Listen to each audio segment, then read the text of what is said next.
Donald Trump, the president, has been holding listening sessions.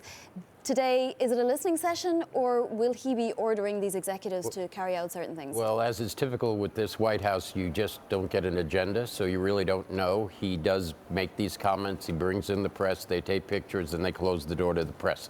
So it could be anything from a nothing burger to a contentious argument about immigration and tax reform.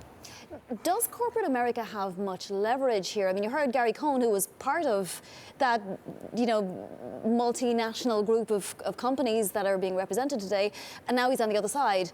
Who has the more leverage? Well, I would say it's the President of the United States, because he can issue executive orders, he can marshal his Republican legislature to do whatever he thinks should be their agenda. And CEOs who generally did not support Trump's candidacy have little influence over what he says and does. All right, well, if we take that as a given, Christine Harper, let me come to you then and say, what will Wall Street do? Is everything that the president is suggesting good for Wall Street? Well, what you're seeing today on Wall Street is rather a sigh of relief. I mean, they had started to get kind of worried. They weren't big fans of the immigration crackdown. They're not big fans of reducing global trade.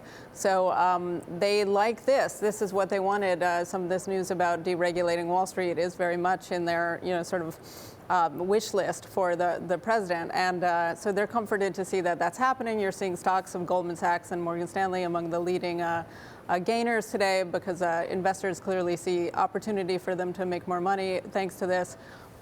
It's still very unclear what they're going to do, though. I mean, right now, all the White House is saying is that they're going to review it. And there's particular parts that people assume they'll review, including the Volcker rule, including capital regulations, including some of the ways that they deal with a bank if it fails. But it's still not completely answered whether they're going to do everything the way Wall Street wants. Because if you think about it, there is quite a strong sort of anti-bailout, anti-bank wing of the Republican Party as well as the Democratic Party. And some of those people are big supporters of Trump. Trump played to that during the campaign. So right now there's optimism that he will be doing things that are supportive of the Wall Street firms.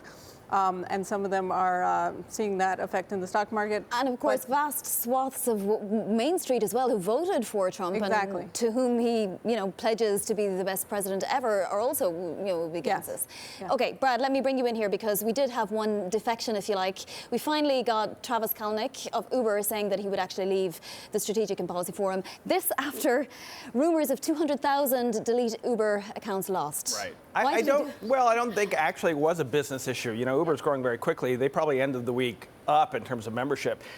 Uber was in a peculiar position. This is the only San Francisco-based company on the council. So, you've got a city that is in turmoil over the current administration. You had protesters actually chaining themselves to Uber's headquarters. You have an employee base that is vehemently, against, in particular, the immigration ban. And I think what Uber was worried about, and it'll be interesting to see if Elon Musk has the same pressure, is looking ahead, what else is coming? Is there a religious freedom executive order that impacts LGBT rights?